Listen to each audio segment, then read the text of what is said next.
By now, you already know Apple's big plan. By 2030, all Apple devices will have a net zero climate impact. All of them? All of them. But did you also know that Apple's climate solution is also a lucrative timber business, planting invasive species on indigenous land sprayed with toxic chemicals? It's bad. Children breathe it in every day. There's a school located just 30 meters away from one of Apple's carbon credit plantations. I'm looking at the documentation. It's all there. It actually says that pollution due to the use of chemicals is high risk and the permanency is irreversible. This is what happens to locals who are fighting carbon credit projects because they are losing their source of food, their livelihoods, their native forests. So when they fight monoculture plantations in their communities, they're threatened and assaulted with violence. And what they'll never tell you is that these offsetting projects are not even planting real forests. Apple's partner, the Arbaro Fund, makes money from harvesting, burning, and selling these fast-growing eucalyptus trees, the very trees that could be planted to offset emissions. So carbon removal is just co-produced with a fast-growing wood commodity. This offsetting scheme ties Apple into a dual-purpose investment that, in a profit-maximizing scenario, it could end well before the carbon credits are sequestered. Based on the timber market, carbon offsetting in this way cannot possibly be linked to long-term climate stability. Not at all. This eucalyptus tree right here is the cash crop, and it's fast growing. A fantastic commodity, which is kind of insane because Apple partnered with the Arbaro Fund, a private equity fund whose primary goal is to return money to their investors, not save the planet. I've reviewed all of the documents, traced community conflicts, dug up removed web pages, and analysed business plans against the latest developments. This breakdown covers Apple's carbon credits offsetting partnership with the Arbaro Fund, the risks, the misaligned incentives, the commercial and community conflicts. All of my sources are in the description. Everything in this video is based on those findings. All right, this is Apple's carbon credits status update.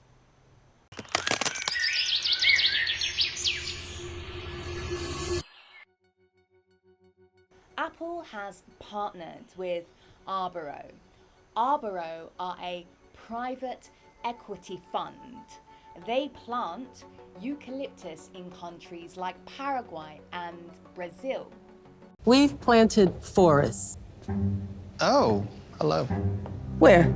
Paraguay, Brazil. Okay, so Apple pays these developers for establishing and maintaining the plantations, covering costs like land preparation, planting, irrigation, and herbicides. On top of that, Apple purchases carbon credits generated by the project, which represents the estimated CO2 captured by the trees. Apple then counts these estimated credits towards offsetting their emissions of their products and their business.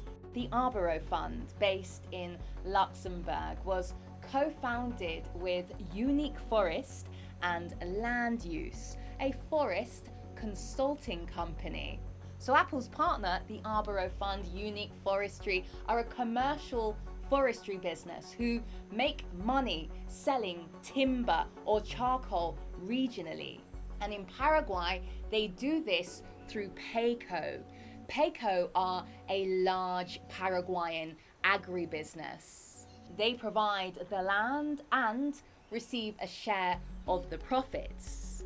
Forestal Apepu is one of Apple's carbon offsetting projects in Paraguay. This is Forestal Apepu's documentation, and it actually says that pollution due to the use of chemicals is high risk and the permanency is irreversible.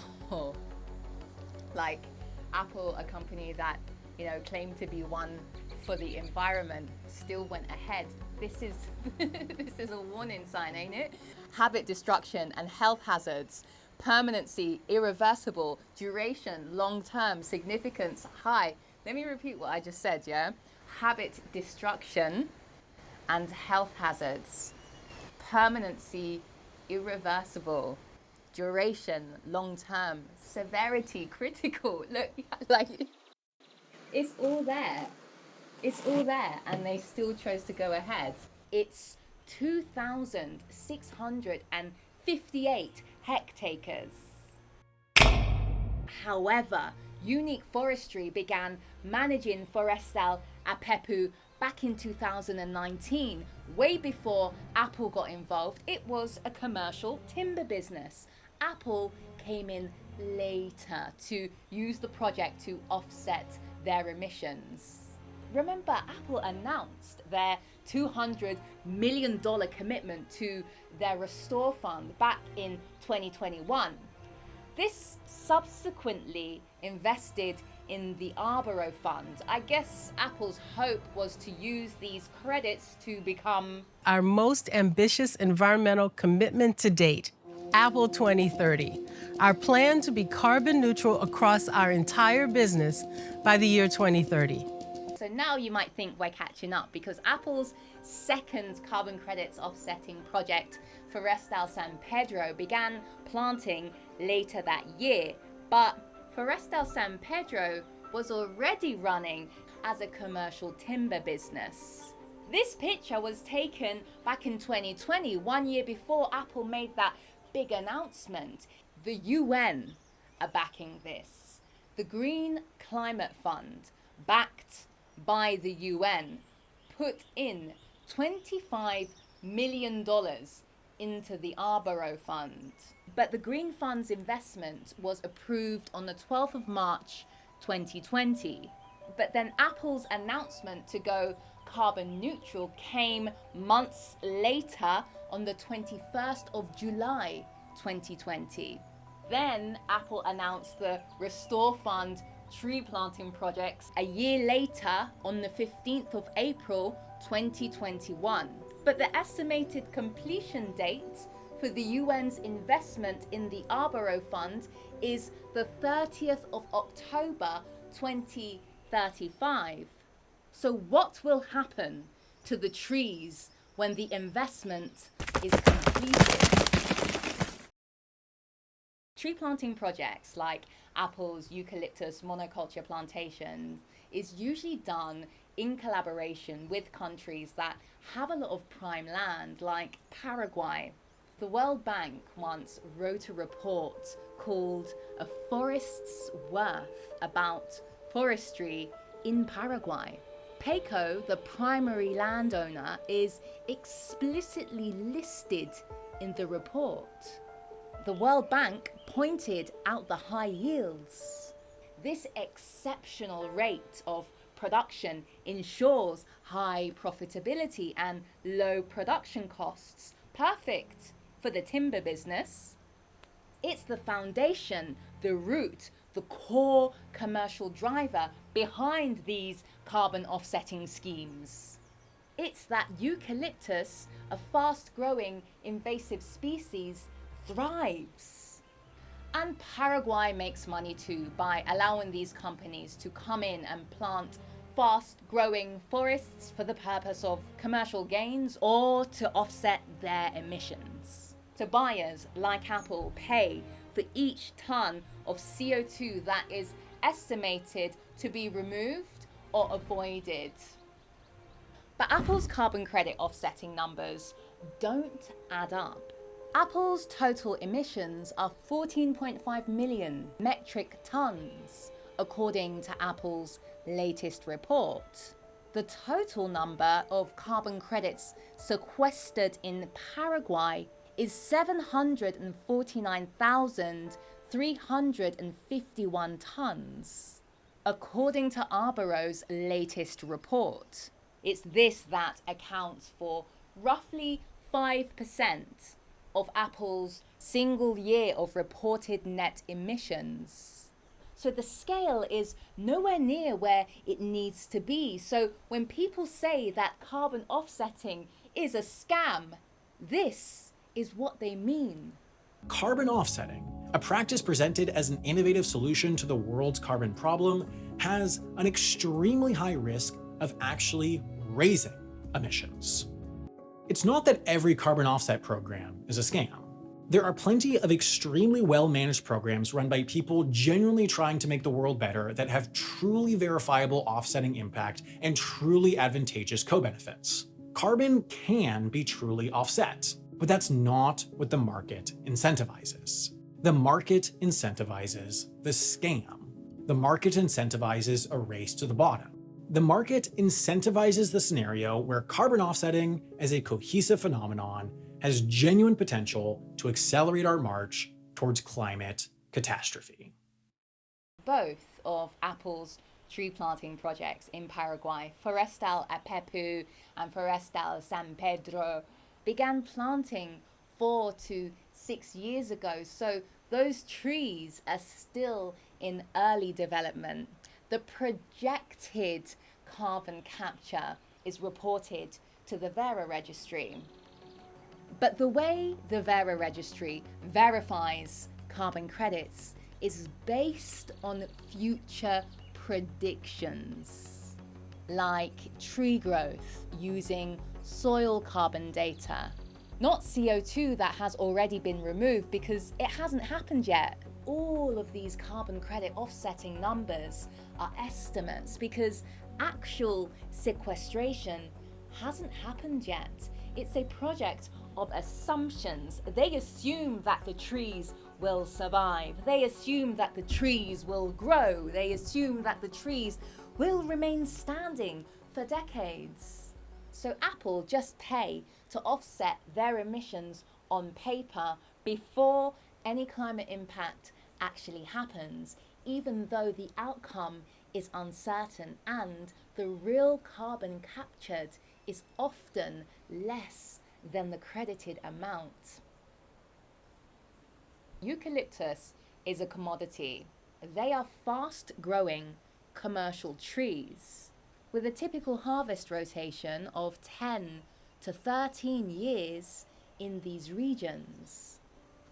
The Arbaro Fund has legal rights to the wood, which can be harvested for timber or burned for charcoal, even while their projects count carbon credits on paper. So for them, selling carbon credits attracts climate finance and additional revenue.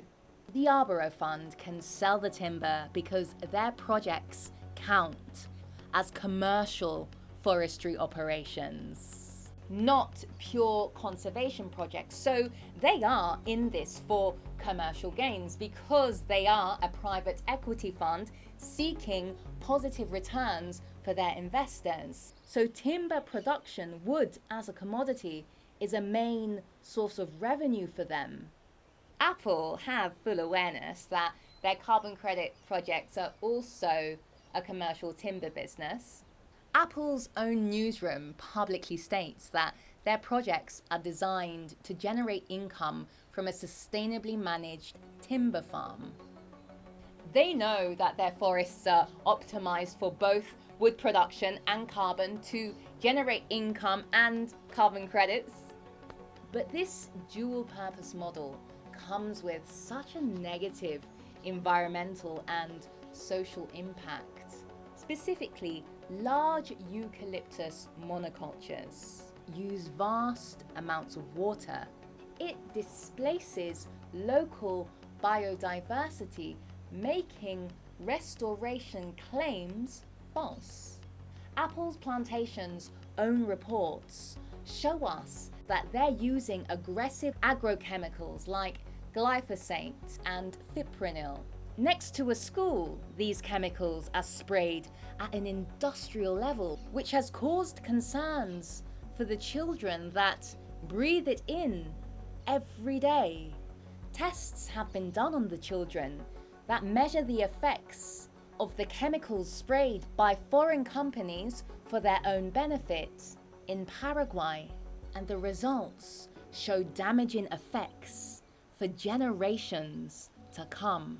Para nosotros que trabajamos en genética toxicológica, encontrar estos niveles de daño en poblaciones expuestas, sean niños, adultos, jóvenes, hablamos de un riesgo genético. Estamos hablando de una calidad de ADN. Y la calidad de ADN es lo que se va a pasar de generación en generación. So in a profit-maximizing scenario, Apple's tree planting projects that they use to offset their emissions could be burned down or sold based on the timber market if Arbaro decide to sell. You know, they're not about carbon credits at all. Money is returned to investors from the sale of timber assets. Carbon permanence standards requires the carbon captured by the trees to remain stored for 20 to 30 years. But the estimated completion date for the Green Fund's investment backed by the UN is October the 30th, 2035, 10 years from now.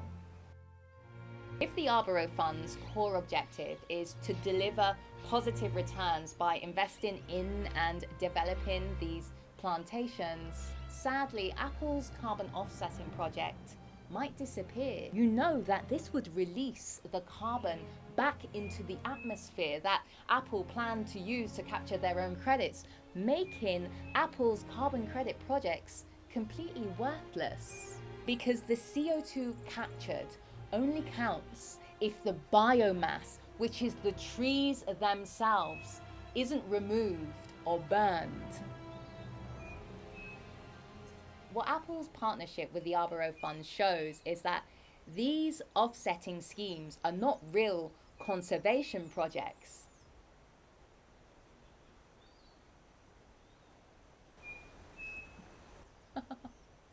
Because the partnership is a risk to the very planet that it claims to be restoring, because this partnership is dependent on short-term returns and financial gains from the Arbaro Fund seeking commercial timber revenue.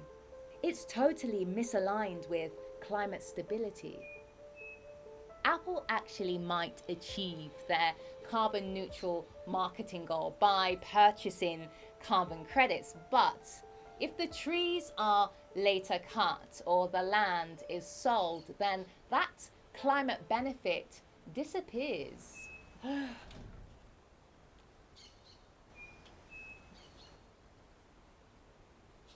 Thank you so much for watching. I know that this might be a little bit much to wrap your head around. But if you have any questions, let me know, and please consider subscribing if you feel inspired by this information. If you have information for me, I'm always reading the messages from you lot, sending me infos, insider insights. Okay.